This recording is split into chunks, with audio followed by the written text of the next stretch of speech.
Hello, everyone. My name is Przemek Maszał, and I'm a CEO of 11-Bit Studios. And I welcome you on the yearly conference for our company.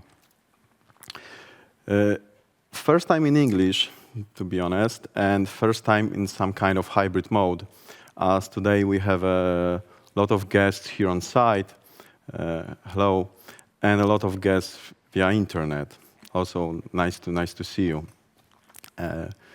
Today we have also a great group of people, and we would like to guide you and show you the current state of our company.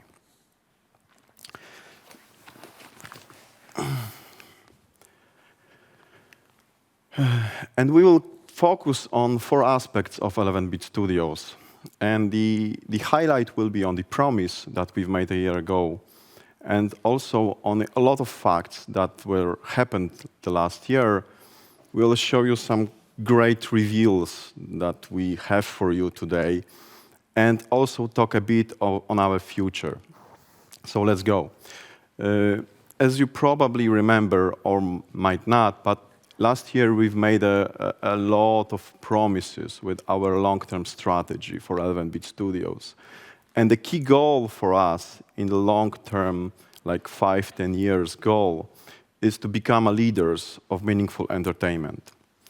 We have some directions we wanted to peak to realize these goals, and those were like creating a meaningful AAA games in the future, growing our XDev, building an awesome group of companies, and creating a really strong identity for our 11-Bit Studios team and the games that we make. But for now, let's start with some financial data. And Martin, it's your time. Thank you, Przemek. My name is Martin Ballavida. I'm the CFO of 11-Bit Studios. And I'd like to present a summary of our financial results for 2021, which we published on the 24th of March. Last year, 2021, was still operationally a difficult year for the company, given the ongoing COVID restrictions that were still in force. Nevertheless, strong sales from our current catalogue, Frostpunk, Children of Mortar, and Moonlighter, and of course from our back catalogue with This War of Mine, allowed us to generate revenues of 70 million Polish zloty last year. Operating expenses, 40 million, which meant that we generated an operating profit of over 30 million Polish zloty last year. EBITDA was just short of 39 million Polish zloty, giving us a net profit of 29 million zloty, an operating profit margin of 41%. Although last year was still difficult in terms of performance because we had no new releases last year, then our operating and net profit margins have remained very consistent year on year. EBITDA margin has fluctuated between 56% to 60%. Our operating margin has been between 40% and 43%. And our net profit margin has increased from 18% in 2017 to a very strong 41% in 2021, helped in part by favorable tax treatments that came into force in 2019. Moving ahead and looking at the balance sheet side of the picture, our cash and cash equivalents have grown to over 107 million Polish zloty at the end of 2021, an increase of 13 million compared to the year before. With these strong cash reserves, we continue to invest very strongly in game development, and in 2021 invested 30 million Polish zloty in game development. And if we take from 2017 through to 2021, our investment in game development has increased at a compound annual growth rate of 45% year on year. Finally, I'd like to say a few words about the Employee Motivation Program, which is a 5-year program that came into force from 2021 and runs through to the end of 2025. There were 2 targets set for the company's management board by the shareholders. The first was to achieve a cumulative revenue target of 656 million Polish zloty, And the second target is to achieve a cumulative gross profit target of 328 million zloty over the same period. Now, if we take our 2021 results and add to those results our results for the first quarter of this year, 2022, which I would like to say have exceeded our internal budget forecast for the year, then you can see that we have met the cumulative revenue target so far for 13%, and the cumulative gross profit target we have met 11% has been achieved. Now I'd like to hand over to my colleague, Piotr Bajraszewski.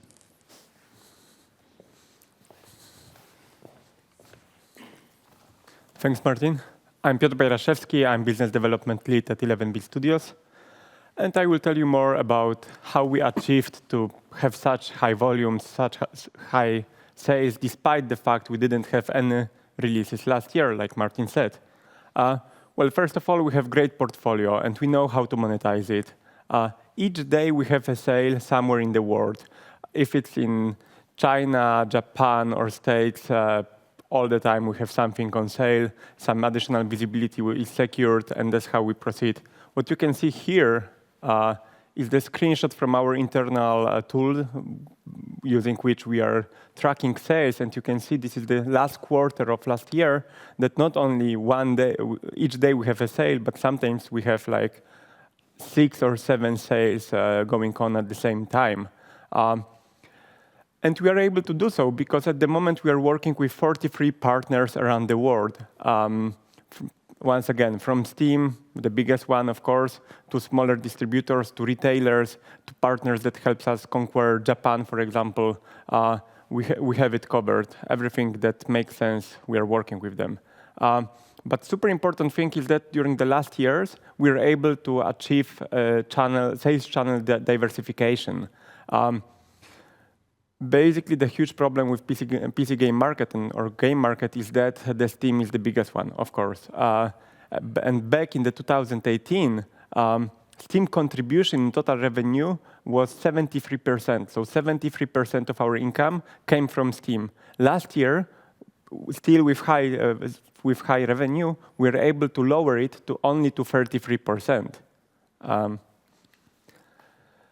And it wouldn't be possible without our partners, without the flat fee deals that we are making. Like for example, we had with Netflix just a couple of days ago. We have added Moonlighter to Netflix subscription.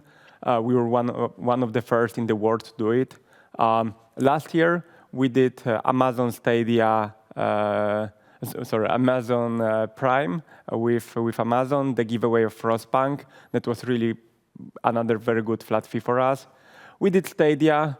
That one had to be super fast because Stadia has willingness to pay very high at the beginning. Now it's slowing down, and we managed to secure it on time with Moonlighter.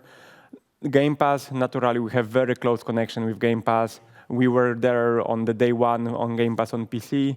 It's a close cooperation. All our catalog is there. And even recently, we have launched This War of Mine remastered edition, so the Final Cut edition on PlayStation 5 and Xbox Series. And that version was added to Game Pass on day one. Also a very good deal for us.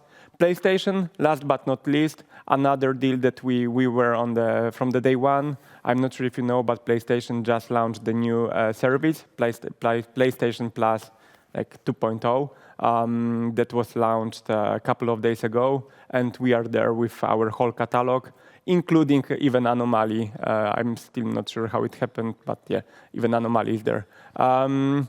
So it's fair to say that we haven't left any stone unturned. No deal was missed. We proved to be agile partner with great content for our partners. We even established internal back catalog team in order to deliver those deals that we sign in the best quality possible. So all those partners not only worked with us, but wants to work with us for the future. And that's the crucial thing. Another thing, the last one, is the long-term monetization. That was our goal for years now, to not only to monetize early, but to monetize for years to come. And that's something that we have definitely achieved. For us, first 2 years is not the end. For us, the first 2 years is only the beginning. What you can see here is the revenue distribution over the first 4 years. So how the revenue is distributed for those 3 games across 4 years. And as you can see, of course, first year is the biggest one, but second one, third one, even fourth one can add a huge amount of cash to the overall pool. And the great thing is that we are able to do it consistently across all the games that we are publishing. So on that note, I will finish. As a summary, it's fair to say that we are definitely ready to sell high volumes of the games that are coming.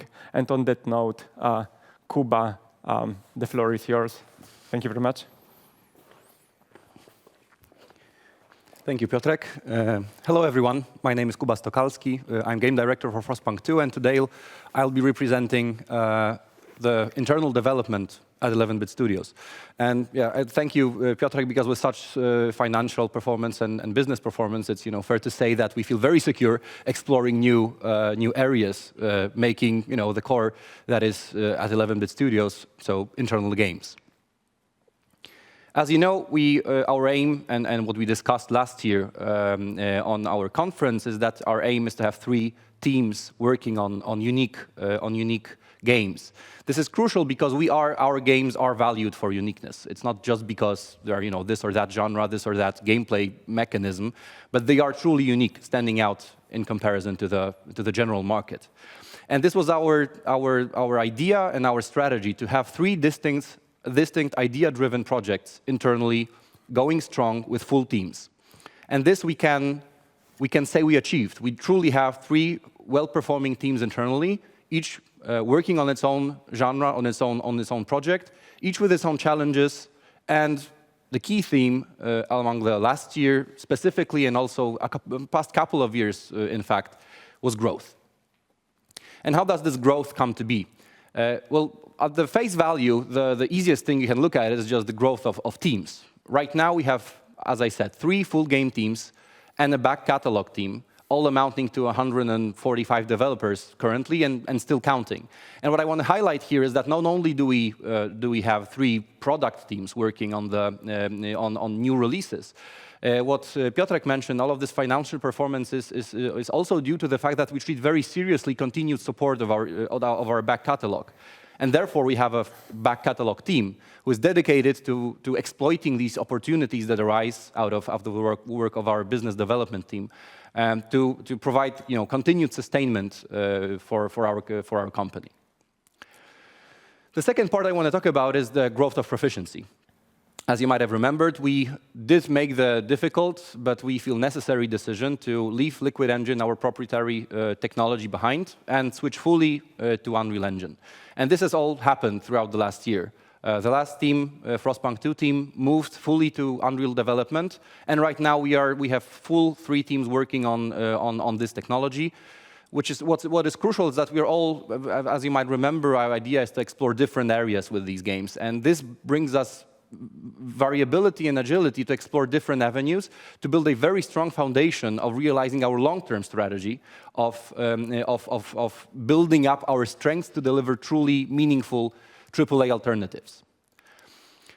And naturally, the last part is the growth of expertise. This comes a bit naturally once we gain experience working with this new technology. But what we also announced last year is this R&D program that is tailor-made to explore specific challenges and specific opportunities while making these games. And this has been launched. I'll mention it a bit more in a second. So just to prove my point about this growing expertise, what I want to show you, just very quick sneak peeks. This has not been shown before anywhere. You might have seen the announcement 2 days ago, which we're super excited about, of our newest project, The Altars.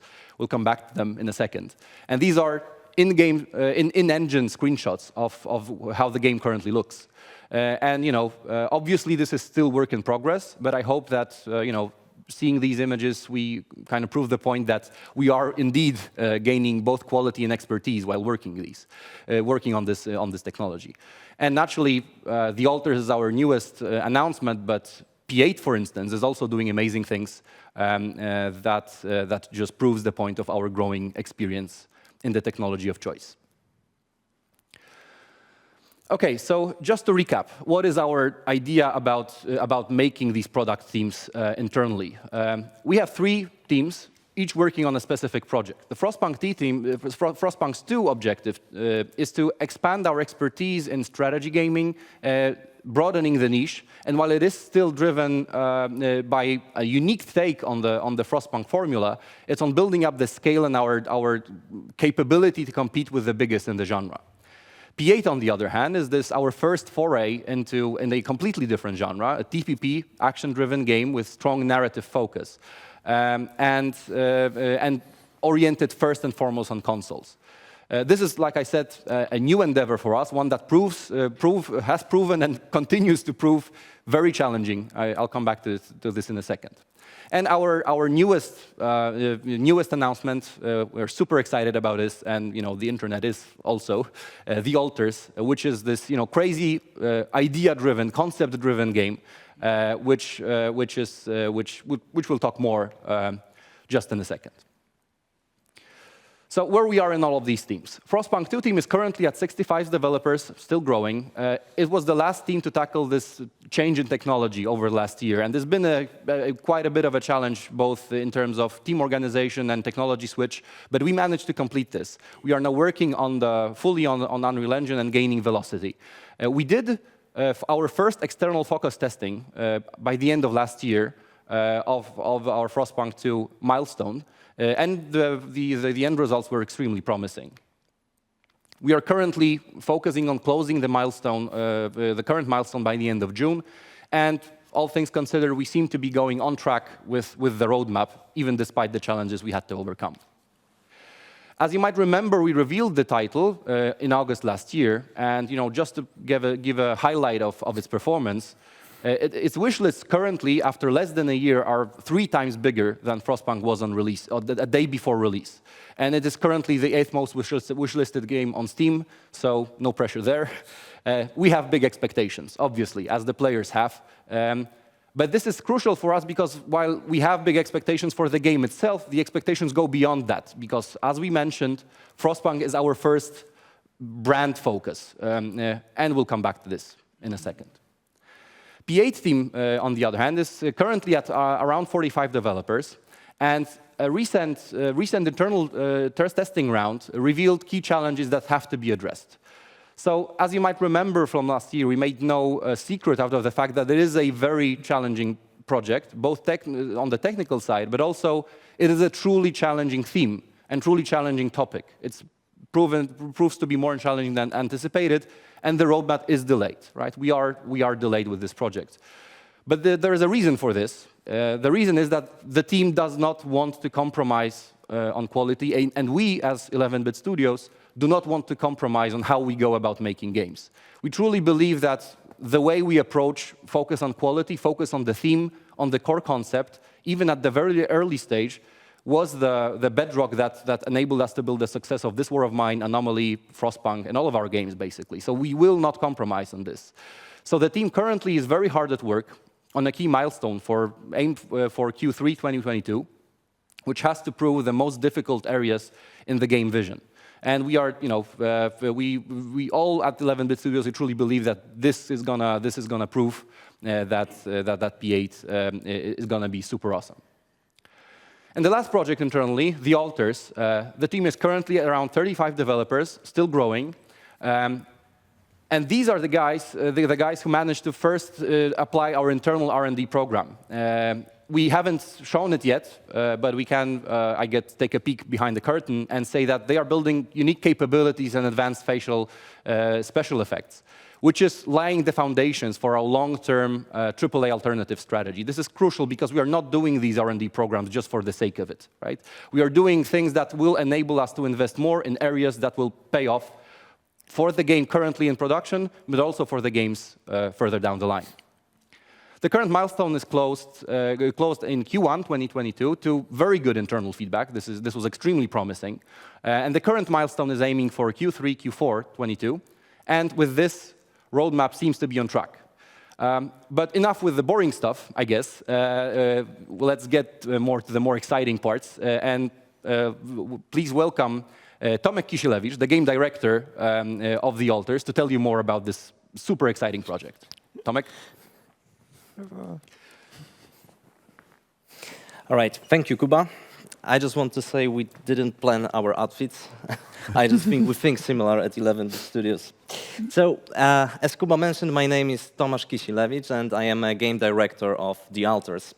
And I'm extremely happy to be here today, because this is a very special time for me, for my team, and everyone at 11-bit Studios. As last Sunday, during the PC Gaming Show, we had a global reveal of our brand new game and our brand new IP, which is The Altars. And so from now on, we can finally show to you and the rest of the world what we've been preparing for quite some time. Now, if you didn't have a chance to see it yet, or maybe you would like to see it again, let's have a quick recap of what happened on Sunday, and let's watch the trailer all together.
Thank you. I've seen it many times, but it still gets me. So, as I mentioned before, it is a special time because we believe we have a very special game.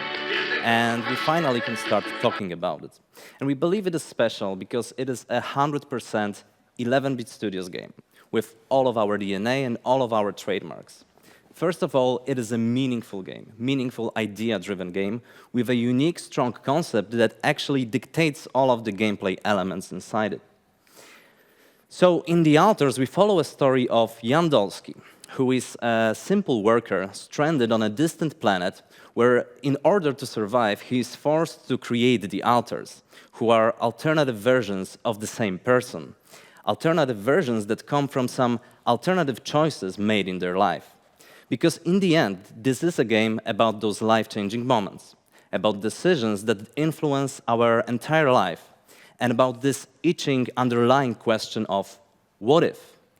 What if I did something the other way? What if I made another choice? Where would I be right now? What could I achieve? And what's most important, what kind of person would I become in this process? Now, these are all the things that we want to take a look at in our game. And while we think it's quite unique and interesting and worth exploring in an interactive medium like video games, it seems that others feel the same way, because the first reception was pretty amazing. The PC Gaming Show has already over 500,000 views, and The Altars was one of the key presentations there. And afterwards, in different media outlets, you could see The Altars mentioned as one of the most intriguing and interesting games that evening. But for us, it's always most important what our fans and what the players think and what is their reception. And when you look through social media, when you look at the YouTube comments, you could see again the overwhelmingly positive feedback. We put together just a few comments just to point out at something that is most important for us at this stage. People didn't only like what they see so far, but they are also super excited to see what's behind it, what's there, what is the game. So even though that's it from me for today, soon you can expect more materials once we start to unravel how this intriguing concept is going to translate into a meaningful, engaging gameplay experience, one in the very best fashion of 11-bit Studios games. Thank you very much for today. I'll give it back to you, Kuba. Thanks, Tomek. Now, I will not be able to get this song out of my head again, but let's try. Okay, so this is. I hope that you can agree with us that this is super exciting stuff. And as you've seen on the in engine screenshots, this is not perceivably something that is smaller. We're super excited about this project and the reception that we get from the fans. But obviously, the internal games we are doing is one thing, but I want to come back to the one part of our internal development, which I highlighted before, which is Frostpunk, but not specifically Frostpunk, but our endeavor into brand building, basically. Because as you might remember in the last from the last conference, we did make a commitment to Frostpunk brand. We want to treat it as this truly cross-media cross-media experience that will build and expand over the years, not only with the releases of the core games. So obviously this all started with Frostpunk and its PC release, which thanks to its great reception, made it all possible. But already we are exploring different avenues, right? We have physical games, such as the board game, already in production. We do have the mobile game made by our partner NetEase, and you might be wondering, we've been talking about it for quite some time. You might be wondering, what's up with this? Well, it's in testing. We actually have it in testing internally here. It's working. We're having fun. It's crucial to us that this experience remains truthful to what we want to do and to the brand itself. So, for instance, we do make a point of exploring ways of monetization that will not be exploitation-driven or pay-to-win, basically. And we are grateful for our partner at NetEase to be completely on board with this approach.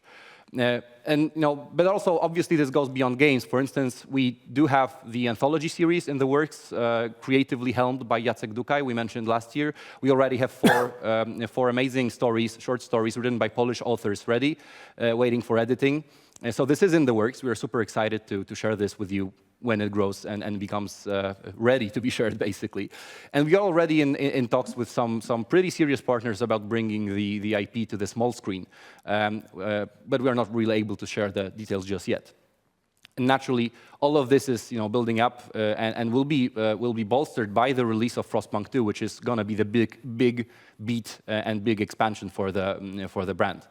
All of this in the general context of our commitment, as we made last year, right? We will be working on this IP for quite some time, 10 years at least. So this is crucial for us. But one thing, just to end my part here, I want to highlight that it's very important to us to stay true to our identity, as Przemek always highlights this, right? We are not doing it just because it's fashionable to be building cross-media brands. We truly believe that we can do something worthwhile with this. And we want to approach our brand building efforts like we do approach our games. So projects that we attempt have to be meaningful. And what does it mean specifically? We want to take what's unique about the IP that we've built, its heart, its soul, leave it intact, and we want to say worthwhile things. But what is crucial here is that it's just not about a simple porting. You cannot just bring Frostpunk to a completely different medium and do exactly the same things. So we want to say these worthwhile things using strengths of specific media we are attempting. So it's going to be very different for what we attempt in a mobile game, in a board game, in an anthology series, or a live-action series. But we still want to make sure that it's staying worthwhile things while staying unique, focused on the core of the brand. So that's it from me, from my side today. But obviously, internal development is not everything, increasingly not everything, but Marek will tell you more about it. Got the clicker. Thank you. Hello, everyone. Marek Ziemak, External Development Director here. Let me tell you a few words about the external development that we are running in the company. Well, the past few months, if not years, to be honest, were really, really intense for us. We are working very, very hard on supporting and managing the projects that we currently have in production. We're working very hard on scouting and finding new promising opportunities to sign. And as Piotrek mentioned earlier, we're also spending a lot of energy on supporting, growing, and building the projects that we released in the past, to make sure that we're always open to new ways of monetizing them, but also that we keep on responding to the expectations of our community.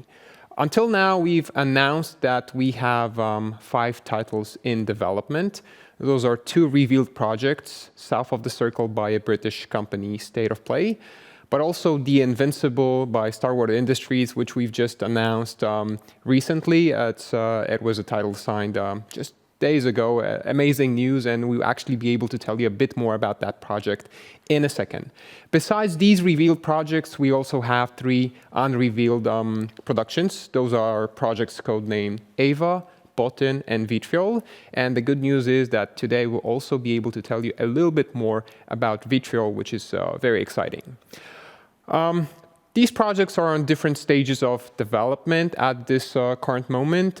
We did have a few small delays here and there, but right now everything is on track.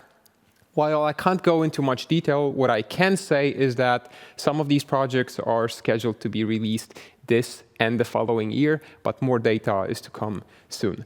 Besides the projects that we currently have in the portfolio, we are still aiming to sign 2 more titles in 2022, maybe 3 if we find the right ones, but 2 are our target currently. As you know from our previous presentations as well, we are really serious about reaching a moment in time when we'll be able to steadily publish at least 3 external games a year.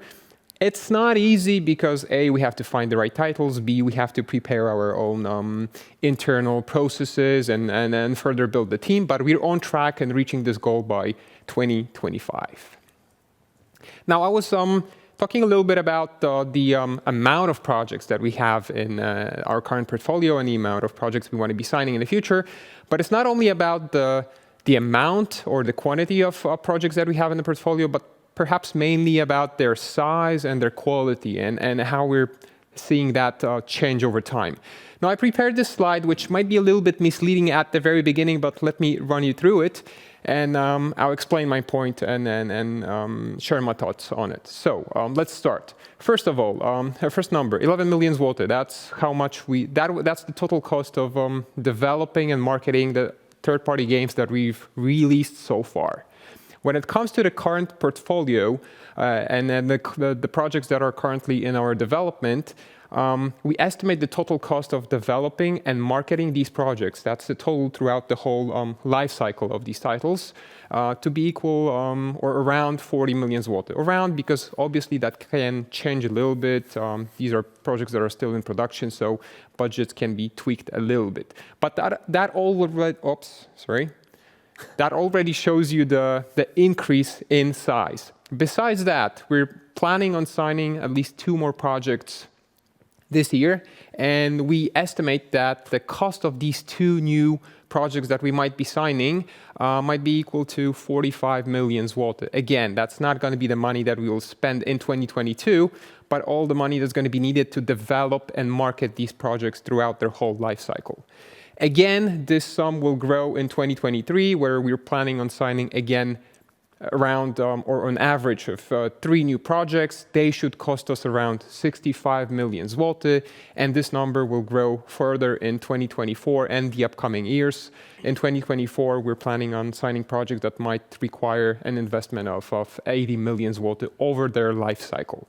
Why this news is important? Well, A, it shows you that we're growing, but B, this is really, really exciting for us as the publishers of these titles, because it allows us to sign new kinds of projects that we couldn't afford in the past, projects that open up brand new opportunities for monetization, for business deals, and for creative freedom. So we're really excited about our present, but also about the upcoming future.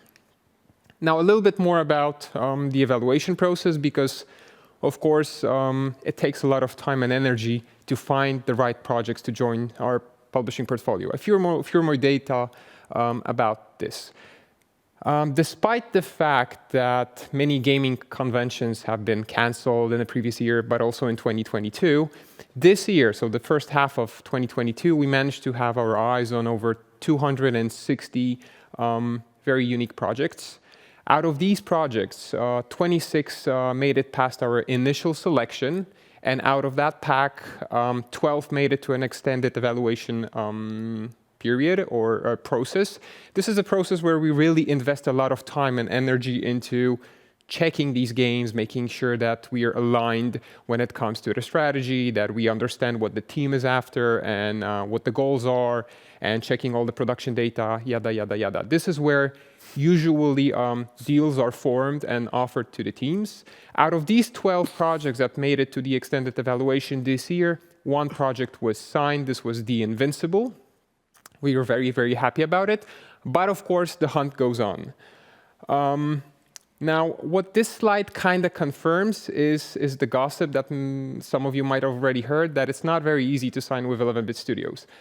That's true. The data confirms it. It's not because we are super picky, but it's because we are very dedicated to cultivating our strategy and staying true to our identity. We're building a coherent brand, and we really think seriously about it. So we're only interested in games that are meaningful, only interested in games that offer high-quality entertainment, that fit our taste for games, but also fit our current portfolio of titles that we have right now. Hunt goes on, like I said. Hopefully, more projects will be signed this year. A lot of them are already in this funnel, being evaluated, being selected, more info to come. Now, as promised, a little bit more news about one of our productions, which is Vitriol. Please let me introduce Kuba Rokos from Fool's Theory. Thanks, Marek. Hi, everyone. I'm Kuba Rokos. I'm a CEO of Fool's Theory. For all of you who don't know a lot about us, we're a company that has been established in 2015 in Bielsko-Biała, down south of Poland. We're 65 people strong, currently across all teams. Basically, in the past years, we've developed our own original game called 7 The Days Long Gone, but also we contributed to co-developing or helping out in developments of games such as Hellblade, Senua's Sacrifice Remake, Baldur's Gate 3, Divinity Original Sin 2, Outriders, Gord, and many others that I cannot really tell about yet because they are under NDA, but we're busy. But that's about what we've been doing in the past, and I'm here to actually show you something new that we've been working, the game called Vitriol, and I got a little teaser for you guys, so we can watch it now.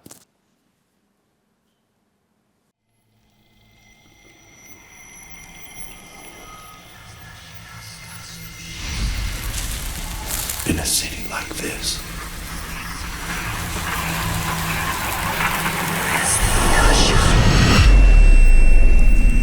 there's more than meets the eye.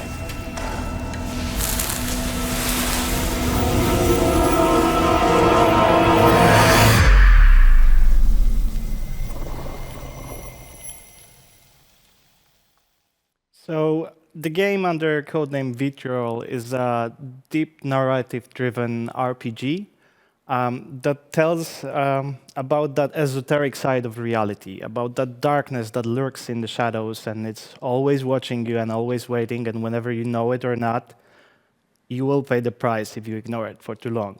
The story is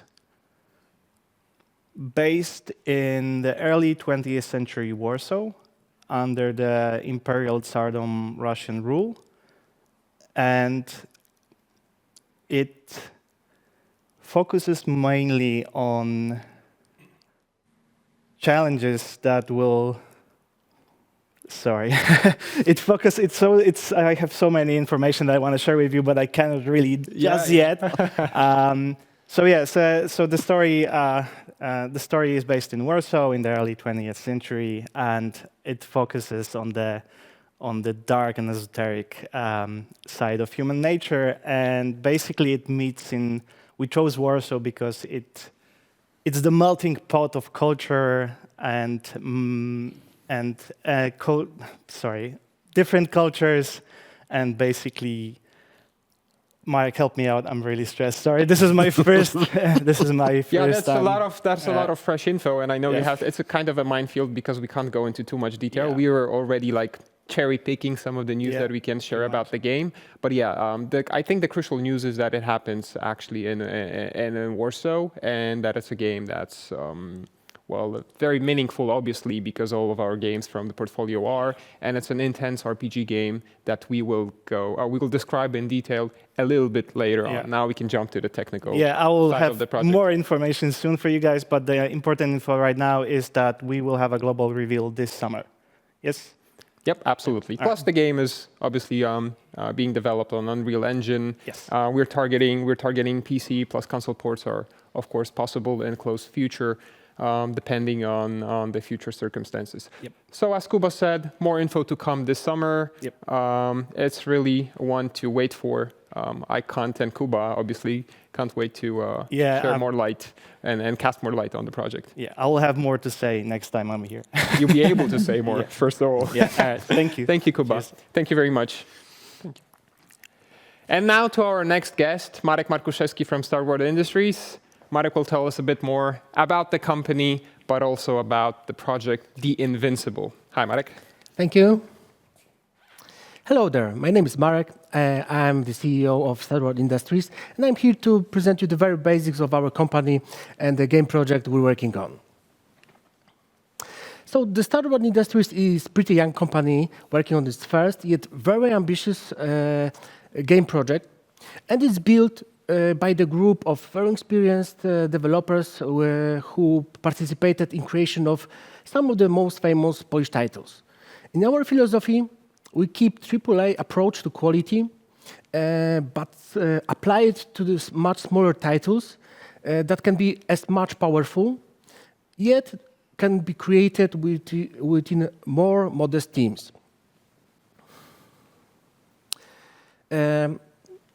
Besides having skills in game development, we also managed to build very efficient surrounding teams like marketing, who did a great job during early phases of marketing campaign, but also administration and legal teams that keep our company well organized, but also allowed debuting and listing Star Wars Industries on Warsaw Stock Exchange. We have two main goals in Star Wars Industries that keep us focused on important things. First of all, is to make a kick-ass entry into the industry with a remarkable debut title. And since we picked narrative games as a genre, we want to inspire future creators of narrative games and make from our game a quality benchmark in this genre.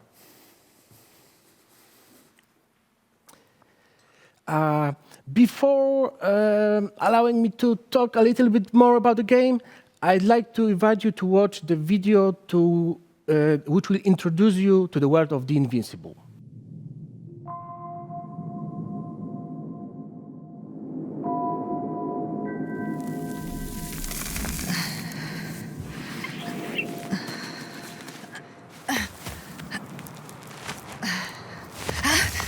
Jasna? I'm all right. And I'm almost there. Perhaps it's the last moment to go back. And do what? As far as I remember, we've run out of options here. It's just...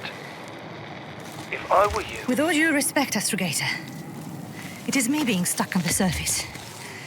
So if you let me, I'll take my chances, and I will find the man.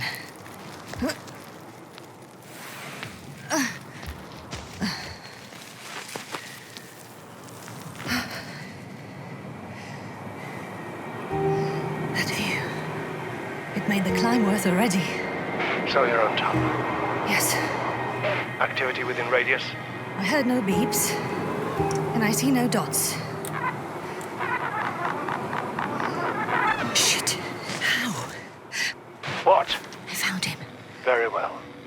Keep your distance and be careful. It's too late. What? I can't hear you. It's too late to keep... Yasna, what is it? Why is it too late? Yasna, speak to me! He's looking for others. He's... You. What have you done?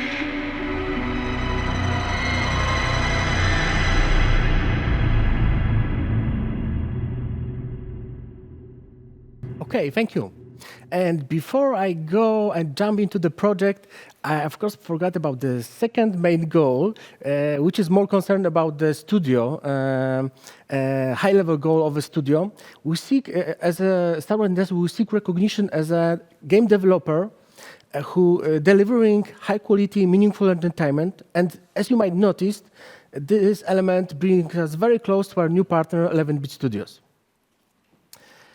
So let's talk a little bit about the game itself. So the title is The Invincible, and it's a video game based on the iconic sci-fi novel written by Stanisław Lem by the same title. It's a pure single-player experience with a realistic-looking, mature atom punk art style powered by Unreal Engine.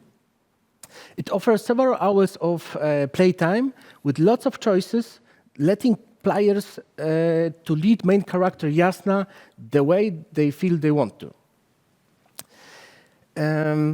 If you want to, if you look for more information, please visit invinciblethegame.com, and where you can find, for example, more videos. Not only the teaser trailer, which is introducing video, but also. As well, 2 days ago during the PC Gaming Show, we revealed the gameplay trailer as well. And that's about it, I guess. And thank you for having me on the show. Thank you. Thank you very much, Marek. Okay, guys. Thank you again, Kuba. Thank you again, Marek. Przemek, we're back to you as this is closing our external development section.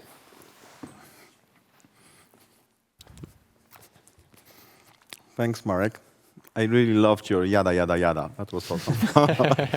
And by the way, the games that you saw are really awesome, but not also the games are awesome for us.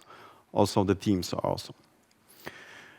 And we already are a group, and that's a huge milestone for 11-bit Studios. You know, not only for us, I believe, but also for Star Wars Industries and Fool's Theory. This is a huge thing for us. And we have our approach for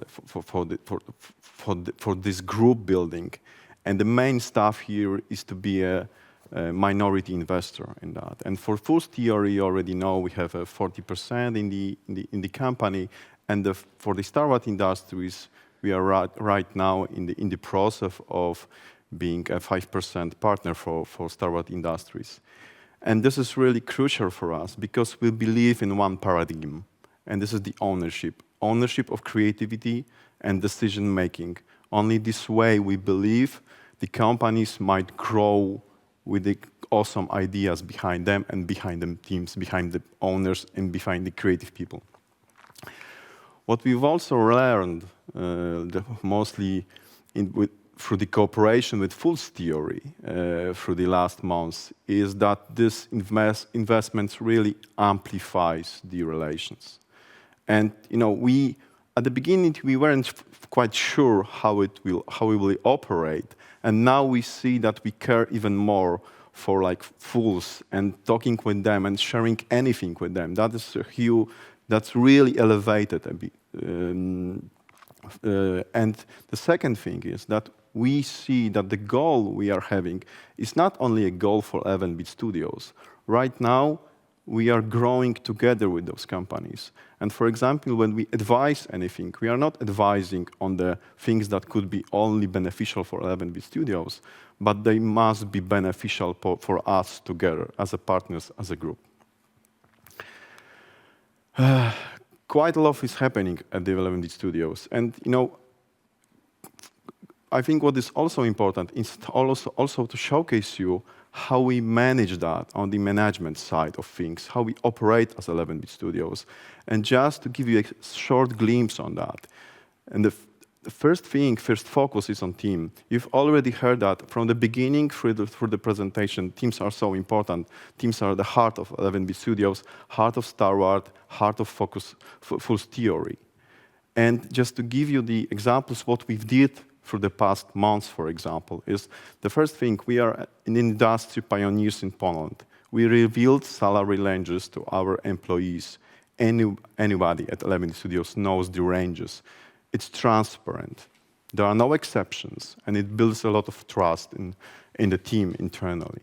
We've also introduced a hybrid work model at 11 Studios. It started from the April 1st, and it was all decided together with the team. We had a lot of talks with the team, and we really cared to be where we are right now, cared to have a solution that takes I and we and finds the best possible way of working. And the third example is, might be a short one, but it also showcases how we care again. The last November, we decided, for example, that we will increase the salary budgets for our teams by the November 2021 inflation, and we did that. We will see what we'll do this year, but we showed the changes on the market, and we showed the changes with the inflation, and we need to react. So the first focus, the team, and the second focus is identity. And we have a lot of uniqueness. We've already showed it to you. But this uniqueness is not only seen through our games. I believe that what's really important, it's also inside of a team. And we have also team with values. We had, as you saw, we really care about the salaries. We care about making awesome games, and we also care about mission. This is a very unique part at working at LME Studios, because we have a mission to bring value to the games. But not only to the games, we are also trying to bring value to the actions that we do as 11-bit studios. And you probably saw that. We really stand against the war in Russia. And we did that on the first day. And I'm really proud of that we were able to react that fast. So, summing it up, this was a long presentation, I'm sorry for that, but we had a lot of things to share with you. You heard last year that we had a strategy, that we have a way for LM Studio. It's a long-term stuff for us, and a lot of it's happening. As you can see, we start with our, let's say, focuses, with our aspects, groups, brands, XDev, team and identity, meaningful AAA. We are going to be there with the Keiretsu group, with meaningful AAA projects, with an awesome, valuable company, awesome XDev, and cross-media brands. And we already did a lot of steps. Just last year, we did a lot of stuff to guarantee that the goal is the same and it stays for us. Is this valid? Is it okay? Or is it just that we are talking about that? I believe it's valid. And to just showcase you that it's seen, I'll just read a few comments that I gathered yesterday. When we showcased Alters, we gained a lot of reception, and we gained a lot of awesome comments from our players. And those were the comments that Tomek already showed you regarding the game. But what's also awesome is that players showed this identity of, they saw this identity of LMD Studios. And they just said, for example, like, this is a studio that keeps making varied and creative games. 11-bit studios, they remind me of the days how Ubisoft used to make players fond of their gameplay in the early days.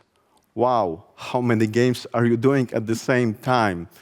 This is so great because it's so consistent with what we told you last year. We would like to grow while maintaining our ID with the games and the team, but also grow at the same time. And this is only possible because we, the team at 11-bit Studios, are really focused on delivering it. And I really like to thank you, the whole teammates at 11-bit Studio, for this, awesome commitment and this awesome work that we are doing together at 11-bit Studios. And also, I'd like to thank you for being here with us at the conference. And last one thing I would like to share with you is I'm really internally, I as Przemek, I'm really happy for the state of the company right now we are in. We are growing, we have an awesome team, and we have awesome future before us. Thanks again for being here with us, and we can switch to Q&A session. Yes. Ladies and gentlemen, welcome to Q&A session. We have a guest here, so we can start from the local audience. So, dear guests, if you have any questions, please just raise your hand like this, and the lady in white will give you the microphone. And of course, you can ask the question in Polish as well. We will manage, we will translate, and yeah, we can start. Yes? Over there, the second row. Hello. I got a few questions. I believe I could do like, I don't know, 1 hour interview with all my questions, but I will start with the thing that is the most curious for me. Could you explain a little what are the main challenges with Project 8? Because we hear that it's really challenging, but to be honest, I got no idea what kind of challenges. Like, it's hard to like technical stuff or just the story, how to make it just entertaining, or let's say what are the challenges are. Yeah. I guess I can take this one. So there are many components here, right? It's making games is a complex matter. It's not even complicated. It's complex, right? So so there are very different vectors here. But what is crucial and what I try to say is that the key thing that is core to our identity and how we approach making games is the fact that we will not compromise on how the game delivers on its vision. And this is mainly a creative, I guess, side of things. But this creative side of things needs to find its very concrete realization in the actual gameplay, in the technical side of things, and how things work, etc., etc. And since we are dealing with, all of our games deal with some pretty fuzzy, concepts like the altars today, like, making a game about what if, right? How do you go about doing this, right? So that's in the case of the altars, and Project 8 has a similar and in some ways, I guess, even more daunting core theme at its heart. And the team will only rest when it actually delivers on it, not at face value, just by taking a story, as you mentioned, and making sure the story is about it. Well, that's not enough for us, right? It needs to make the whole totality of the experience needs to speak to this team, and this is really difficult. It's really difficult. It's difficult enough to make games. Now, making games like this is I guess, ups it all the way up. Any other questions? Yeah. Okay, another one. So the next one, we saw the announcement of the Frostpunk last year, and right now we saw the Altars. And on both of the titles, we only saw like the PC platforms, Steam, Epic, and other.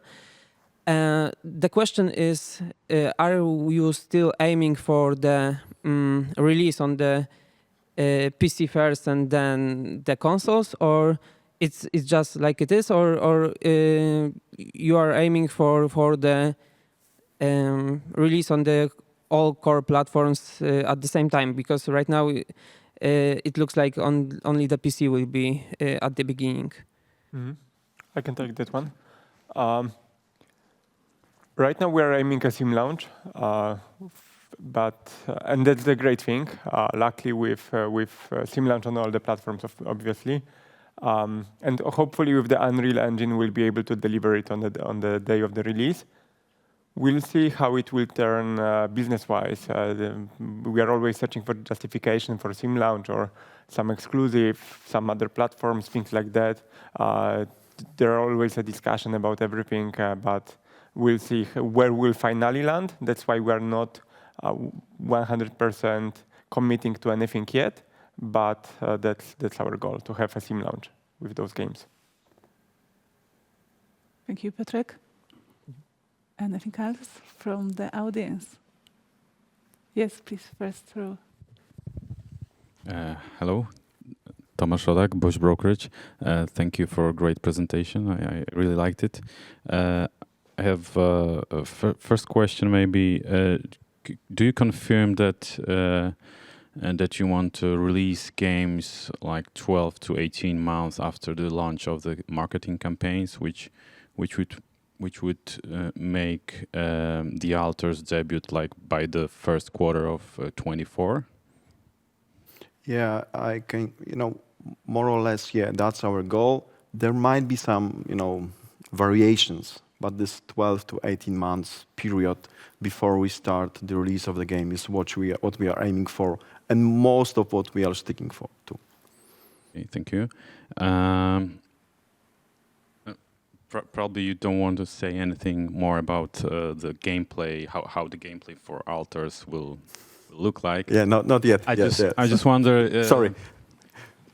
But I think if you saw the screens, you can just assume some things. We showed them for that also. Yeah, I just wonder if the game will be more appealing to console players than Frostpunk. Definitely.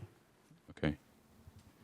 But on the other hand, what I can say, we really pushed, a lot regarding how we approach the Frostpunk for the console, and I know the strategy is not a console thing, but we are hearing it all the time right now. That the Frostpunk was one of the, if not the best strategy for consoles. By the way, Kuba, I also heard that last week that Frostpunk, that's an awesome game, and I played it on console, not on a PC. So when we aim for a specific platform, believe me, we'll also find a way to tackle it and to grab it and have the best interfaces possible on that platform. Okay. But if this genre of the Alters will be more appealing than this genre of I can't say much more, but I believe it will be more appealing than the strategy genre, let's say. Okay. If I may, Barjan, because I think this is, if I understand, this is more a question about the genre, which we will not reveal, obviously, yet. However, as Przemek says, like with the Alters, the core point is that this is truly, the concept is first, right? But the realization of this concept is very different to for instance, genres like for Frostpunk, and the screenshots, like Przemek mentioned, already can tell you a lot about what's the everything, but yeah, but they share some data. Yeah. Okay, and the last question from myself. I just wanted to ask about the wide view on the market currently in the surrounding of inflation, recessionary pressures. Do you see any problems with the gaming market, with the global gaming market? Do you see any problems with demand currently? Let me answer that. Well, the forecast for this year were that the gaming market globally would grow to over $200 million in size. So the market continues to grow, but clearly with inflation being a worldwide problem, then it may affect demand for games. We don't know. It's difficult to say. But an important point for 11-bit studios is that I'd point out that over 70% of our revenue is earned in US dollars. Another sort of 20-odd% comes in through euro. And that is, of course, a big help to us financially. Okay, thank you for now. Thank you very much for your questions. Anything else from the studio? Yeah, okay. And I promise it will be the last one. Maybe not promise. Okay, so I got one question about the Frostpunk brand. Because we saw this news that there is something with this TV series, right? that you are talking with some platforms, probably streaming platforms. So the question is that it's like true deal right now. I mean, you know that it's going to happen, or you just started talks, or you are definitely sure that the Frostpunk series will come someday to some streaming platforms. Well, I guess what we can say is that we are actively engaged in talks. We do have some interest already, but we have nothing specific to say more about this yet. Sorry, the usual answer, I guess, but I can't give anything more at this point. But it's not an idea that happened yesterday. Yes. So yes. It's not just we've done some work already on that matter, but there are no guarantees. Mm. Okay, and one question about this. You've already told that. No. Okay. Sorry, just ask it. I'm just joking. Yeah, Don't worry. But it's the follow-up for the question with just the Frostpunk brand. You told us that there are 4 stories right now. 4 short stories, yes. And is there any date or the specific time that you are aiming for with these stories, or it will be connected with the release, for example, of the Frostpunk, or when it's ready, you are just gonna publish it somehow? Yeah, well, we are, in general, what we are doing here is we want to try to build if it can help, for instance, the release of Frostpunk 2, then that's great. But like I mentioned, our philosophy of doing these things, it's not really the cross-media, cross-marketing, stuff like this is not the point, right? The point is to do something meaningful within a genre. So if we need to take time, we will take more time, and we hope that this will pay off. Specifically in the context of these stories, I love them personally, but there's still some time to go, and yeah. So I wouldn't say that we aim for any specific overlap with any specific event, but naturally these projects are going in parallel, so we might end up using them one for the other. Anything else?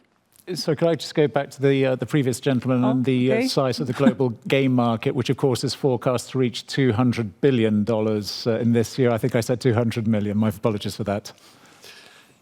Okay, thank you, Martin. Are we switching on online questions, or do you want to ask about anything else? I don't see any questions. Okay, so let's give a chance to our online public as well.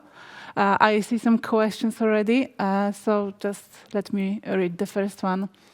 How many premieres are you planning in 2023, 24, and 25?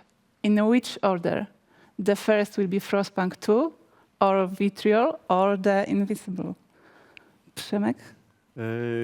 I think as you saw, and you probably knew about the 11 Studios, we say when we are ready. And what we are currently saying is, constantly saying is, okay, we have this incentive program, the stock option program for our team, and it ends in 2025. And we believe that before that time, all of the games that we presented, all of the games that we are showing will be already released, and and will be already be able to gain some sales, and for us to be successful with the incentive program. So we don't share the dates yet. We share the date regarding the Invincible, but the rest is still silent. We will tell when we are ready. And by the way, you can also, let's say, more or less guess when it will be. While looking at our announcements, the question that we had from the audience regarding the 12 to 18 months gap between our first announcement till the release, that's something more or less that we are sticking to. Thank you.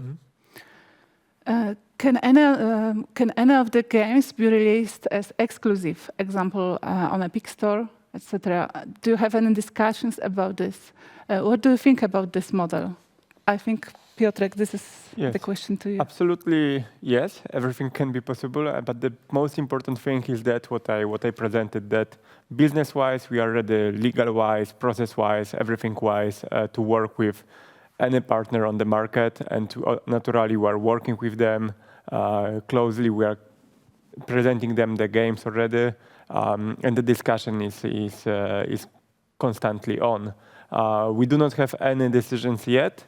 But the main thing is that we are ready, but we won't make anything that could hurt the long-term monetization or hurt our brand or hurt the game itself. We are always into long-term, into keeping the IP, into keeping the IP safe and well secured and popular. So yeah, it's possible when it makes sense. Thank you. What, in your opinion, is the commercial potential of the mobile Frostpunk when we'll be able to play in-game? Well, if you're in the Philippines, you can play already. But I guess the game currently is in closed testing stages. Well, closed open. Like closed on mobile means millions of players, right? But our partner at NetEase aims to release the game fully globally this year with an important caveat that it all needs to, be of quality. So there is some delay possible here. So we'll see. Yeah, the game was already tested on various territories with millions of players, and just what Kuba said, aim is for this year, but we will see. Yeah. Okay, thank you. Will another title from your portfolio also go to mobile devices? I can take this one as well.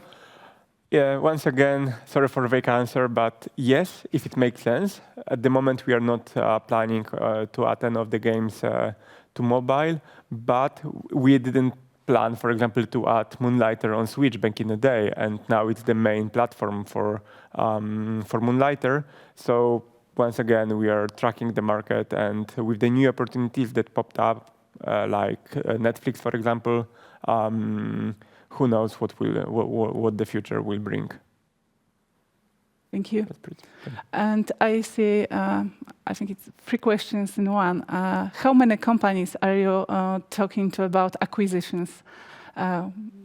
For now, are you buying only in Poland? I guess this is yeah, for Przemek. How many companies? Is it from Poland? Are you thinking about foreign acquisitions? How much money can you spend in order not to reach the external financing? We are slow, and we don't want to speed up this process. We are looking for the companies that are really, let's say, somehow consistent with what we are aiming for. And the Fool's Theory and Starwatt Industries are the companies we believe in, and the companies we find a good mood into talking to, and there is a great connection with those companies. So we are not speeding it up. It just happened, like for what we told for Fool's Theory, and we are learning. We are seeing what it changes. I already told you what it changed for us so far. So slow acquisitions, and it's not because we don't want to spend money. It's because we want to find a good partner. So maybe 1, 2 in the near future, but I can't promise you that. We need to find a good partners. Okay, thank you. And then just following on the second aspect of that question, although I'd reinforce what Przemek said, that it's very important for us to really get to know our potential partners first, and we build up a relationship over the long term. Then regarding the financing question, we operate to 5-year business plans and budgets, and within that, of course, 5-year cash flows are very important. So from my point of view, any financing for acquisitions, then clearly I would look to internally generated cash flow, first of all. Potentially, if there were need for an external financing, then I would look for short-term debt financing. What I wouldn't look for is for any new equity capital for the company. That would be ruled out. So internally generated funds, potentially external small amounts of debt financing. Thank you, Martin. Will Alters also launch on consoles together with the PC version? Will there be DLCs for this game? Are you already thinking about Alters 2? That one is very similar to the question we had from the audience. Yes, we plan to have a sim launch together with consoles, and for sure it will, if not sim launch, it will launch on consoles. Will there be DLCs for this game? We are assuming so at the moment. That Tomek and his team have some amazing ideas, not only for the game, but for the DLCs as well. It's not set in stone yet, but as you know, once again, long-term monetization, we just re-released This War of Mine after 8 years. So definitely we are thinking long-term, and the DLCs, the way we do it, are an important part of that long-term monetization process. Are you already thinking about Alters 2? Here I have to say, like, maybe. Pomidor. So yeah, we can move to another one. Thank the you. Next one. You know, time flies, so I think this is the last question. Okay. When we will know the details of the Vitriol project, when we will see the trailer, will the game debut in 2023? Marek? Obviously, we can't confirm the release date, and we will not comment on that because it's going to be released when it's going to be released. I'm sure you'll learn in advance when the moment is right. But as we hinted earlier, more info will come this summer. So be sure to be following us because we will definitely start talking about Vitriol in quite a short future or close future. Thank you. And thank you very much for all your questions from the studio. And thanks for being with us here on the conference. If you have any additional question, please contact us through our investor relations on our webpage. And if you would like to meet with us in person, we highly advise you to do so. We will gladly share additional info together while sitting and talking with you. So thanks again, and see you next year. Bye. Thank you. Thank you.